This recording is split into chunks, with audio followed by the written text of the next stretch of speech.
A temporary car swap that turned into permanent, a modification that turned into a restoration, and much more in between. This is Jordan's Renault 5. Welcome back to Resto Revival. I'm your host, Will. Let's get into it.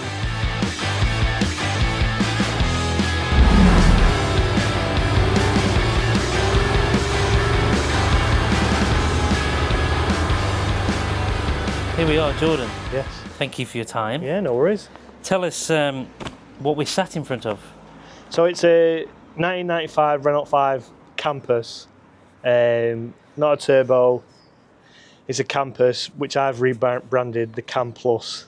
A bit of a play on words because of what it's spiralled into.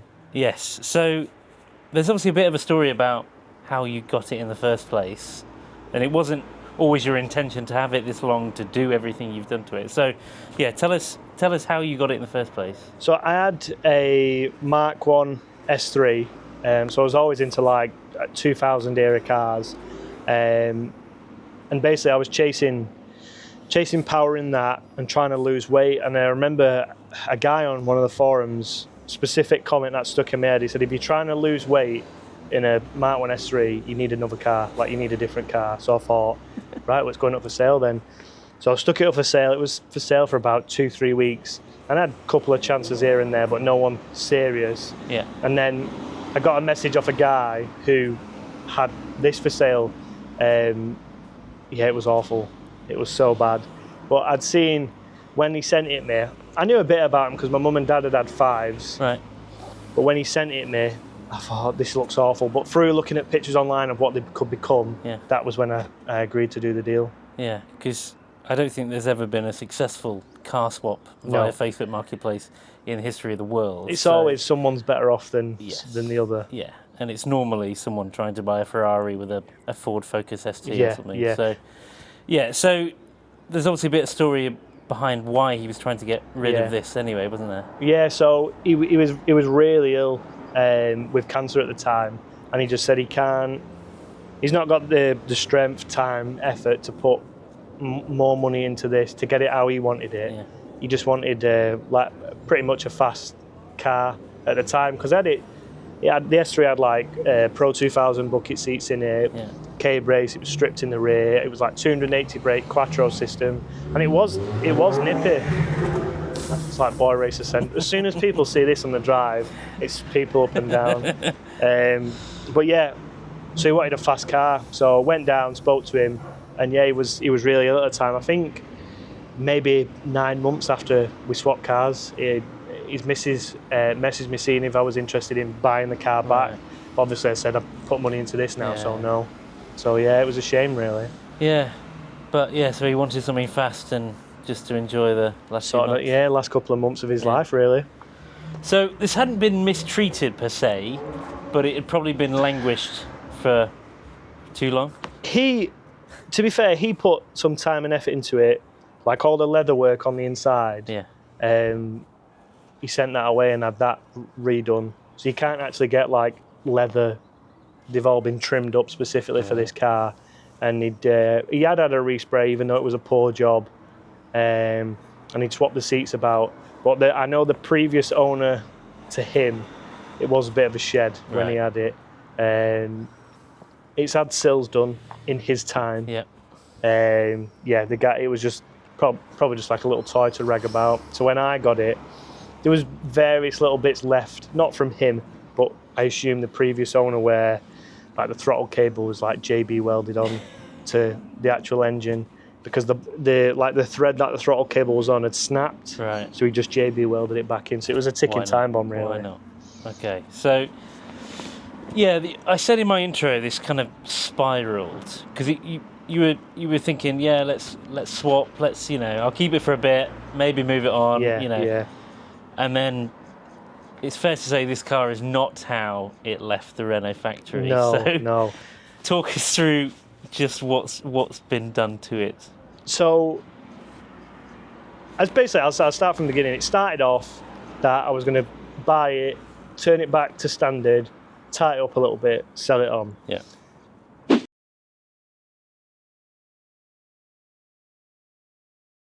When I pulled, he had Halfords universal arches self-tapped into the quarters, was awful. And when I pulled them off to try and return it back to standard, it had already been cut on the rear quarters, so I couldn't turn it back to standard. So it was either the route of a dimmer kit, like a max power kit, or like a GT turbo kit. Yeah. And I preferred like the OEM Plus styling, so I went with a GT turbo kit. Then I wasn't happy with the seats, so I got Rover 800 Recaros in there now, and I bought a rear bench out of a Rover 800 to have the stitching put into my rear bench so it all matched. Yeah. I had to respray the dashboard because he had Red Dwarf painted all over the dashboard. It's not me. Yeah, I had like a cherry bomb on the back, so I got like a Scorpion exhaust, and then that was it for a bit on the standard 1.4. Then, even though it was only 90 brake, it was fun to drive, so lowered it on coilovers, whatever, spotlights on the front, and that was it for a bit. Then come wanting a little bit more power, so I was looking at the CJ1 route, which is the turbo version of the 1.4 that was originally in this. Yeah. The Volvo B18, which was a 1.7 turbo, or the 2-litre 16 valve, which is in it now. And the 2-litre 16 valve seemed the most practical route, not only for parts availability off the shelf, but like a reliability issue. Yeah. With the CJ1s and the 1.7 B18. So bought a 2-litre engine, pulled the engine out. It was supposed to be just dropped back in, done. When I pulled the engine out, the bay looked like it needed a refresh. So did the subframe. So went on axle stands, and I thought, well, while I'm doing the subframe, I may as well do the rear axle. Rear axle came out. While the axle was out, I thought I may as well drop the fuel tank. Fuel tank lines, brake lines, nothing was underneath the car. It was just a shell at this point. All the engine was out, all the lines were out, it was nothing. So yeah, it basically started with a knot wheel, all the paint back underneath. To be honest with you, he'd already had the sills done, so the underneath of the car, being such a late model and a campus, was really clean underneath. So it was basically seam sealer back on, zinc primer, paint underneath, and that was it. And then it was Williams fuel tank, because the campus ones don't run an internal baffle, so they suffer with fuel surges. GT turbo rear axle, so I can run calipers in the back rather than drums. New fuel lines, new brake lines, custom exhaust with manifold, the 2-litre 16 valve. Custom, like the engine mounts are close, you just need to get one custom one, like racing mounts, custom alternator mounts, custom radiator brackets. The list goes on. I had to fit a bonnet bulge to allow for the inlets to sit right, otherwise the bonnet wouldn't have shut. Right. You can run spacers on the subframe, but I didn't fancy that, so the bonnet bulge looks cool as well. It looks good. Yeah, it looks good. It suits it. It's from a Clio Williams as well, so it's like its older brother, younger brother, I should say. Sorry. Yeah. Well, like you say, I think picking the other Renault engine out of the other options you had, I think again keeps it in keeping. And yes, this is not how it left the factory, but it is probably OEM plus. Yeah, it goes far to say, that. But yeah, like you say, once you're taking bits off, and you're like, well, I may as well do this, and then that's how, that sort of joke with Malcolm in the Middle, where he changed the light bulb, and it turns into like 15,000 projects around the house.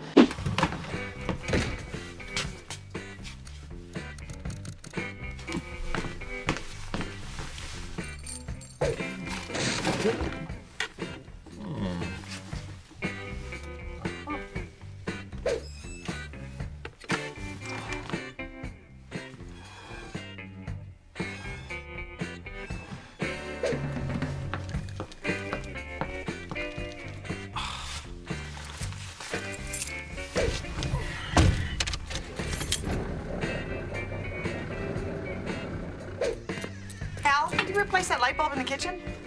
What does it look like I'm doing? It's easy to see how you can get lost in the garage and spend quite a lot of money. And it sort of becomes like not a point of spending money, but getting it. I didn't have a set time scale for when the car needed to be completed, but I just started. Yeah. And then it was like, I think it was 9 months in total of start to finish of just a few nights after work, weekends and whatnot, and then to what it is now. Yeah, I think you've done a great job. Really great job. Thank so you. what's your plans for the future then? But it's giving me issues at the moment, the engine. We spoke off camera and it's got an over-pressurising issue.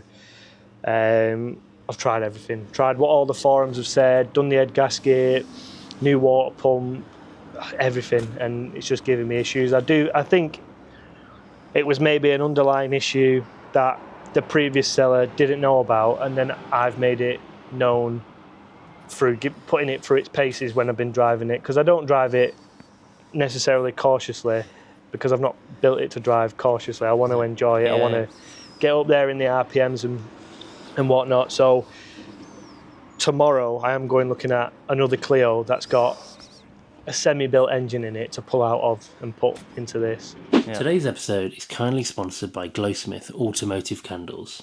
Since 2018, Glowsmith has been handcrafting candles inspired by car parts such as brake discs, pistons and tyre stacks.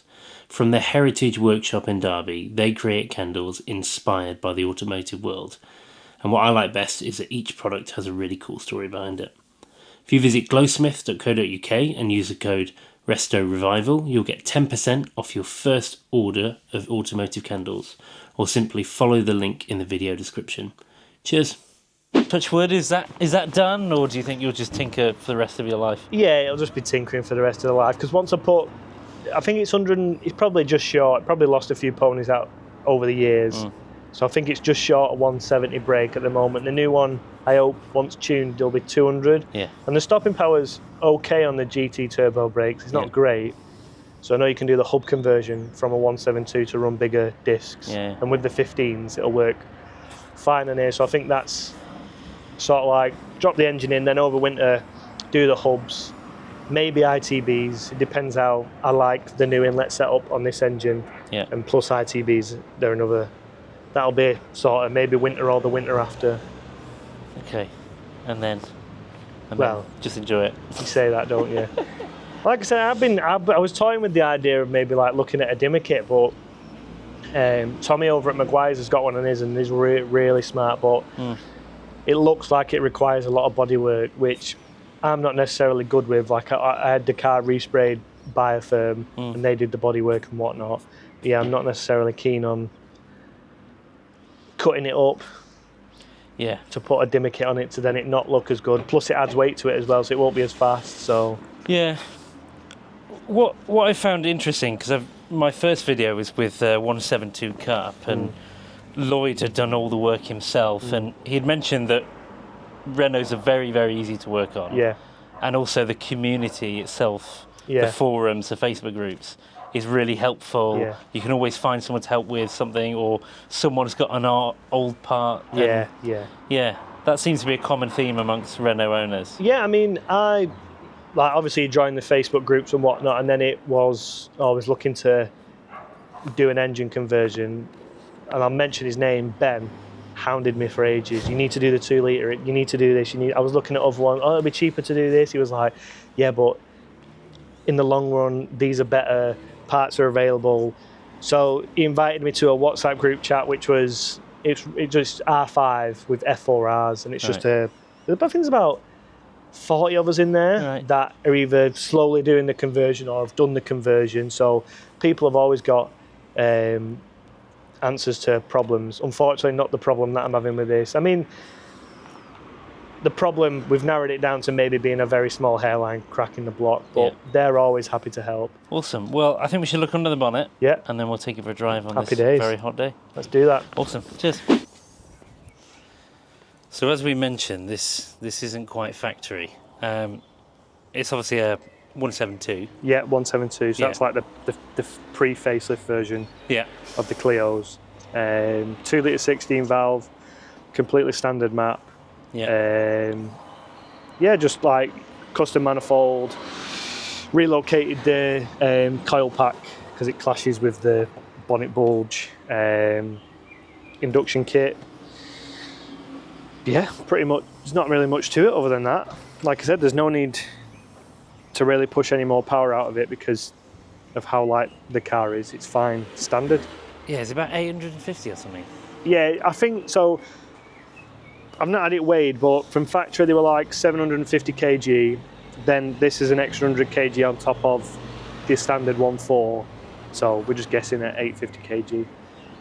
But yeah, I've been in the 172 Cup and Yeah. fantastic engines. Yeah, really good. Naturally aspirated, you just rev the absolute nuts off Yeah, it. yeah.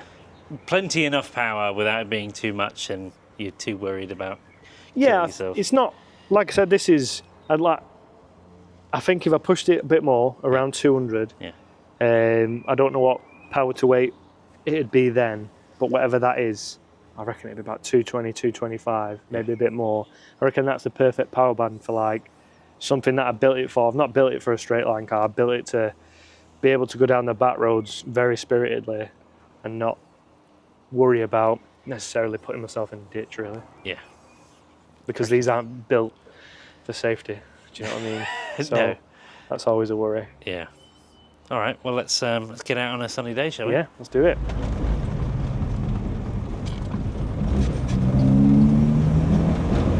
It's just a happy little car, isn't it? Yeah, well, until you put your foot down.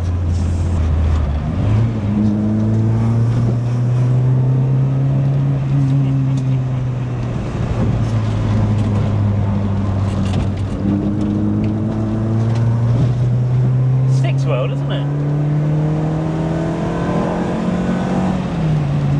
On the NS2Rs.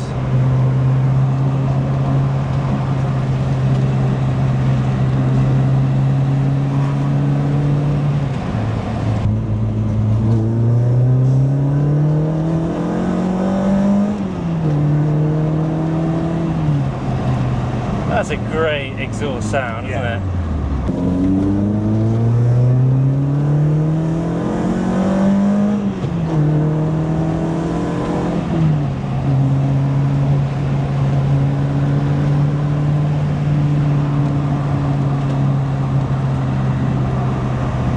Really does go a lot better than you'd think. Yeah. I mean, that, like it's standard, so imagine with another Yeah. 35, 40 horses Yeah. on an NA, will be perfect, you know It's what I a mean? cracking engine, the 172. Yeah. Really I mean, is. The only thing that lets them down is the gearboxes. The gearboxes are not too great. I mean, if I'm seriously going for it, third has a very slight, ever so slight crunch. Right. So you have to just fettle it in if you go. Like now, it's fine. Yeah. But if you're forcing it or like Right. throwing it in, You've got to go neutral then. yeah. Well, just like not a bang, Yeah. just a. Well, we'll have to do a Jordan Revisited. Yes. We'll come see it with a new engine and no doubt other modifications Yeah. that you've Compare it. Yeah. Yeah, compare them. I think this now, I've done like a rough guess on a 0 to 60. Basically, Right. come from a set of lights, timed it. Yeah. 0 to 60 is like 5.7. That's really good, isn't it? Yeah. So, but I mean, I've done a couple of other videos with other people, but I remember we was on the Lancs and it was with twin engine Corsa. And we pulled up at a set of lights and there was a guy in a Tesla and he was like, "That is wicked, that mate, blah blah." And this guy, like, if you've got the money to buy a Tesla, Yeah. buy something like this Yeah. then. I know, I just don't understand that. Because yes, the Teslas are fast, but they're also incredibly heavy, so, and none with the steering, so, I mean, this is no power steering. It's lowered slightly, so you do get the occasional bump steer. yeah. But I can feel Yeah. all the road.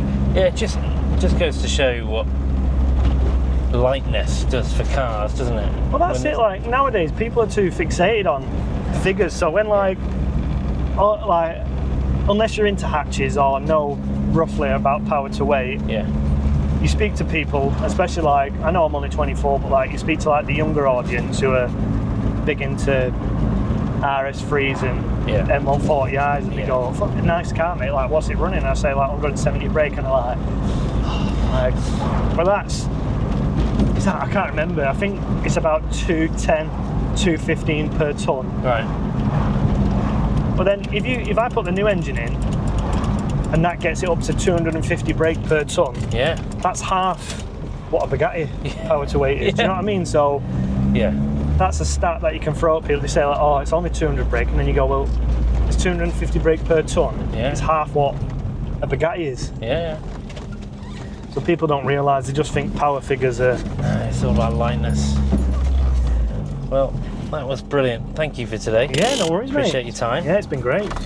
Yeah, if you've enjoyed today's episode, please give it a like, and we'll see you next time.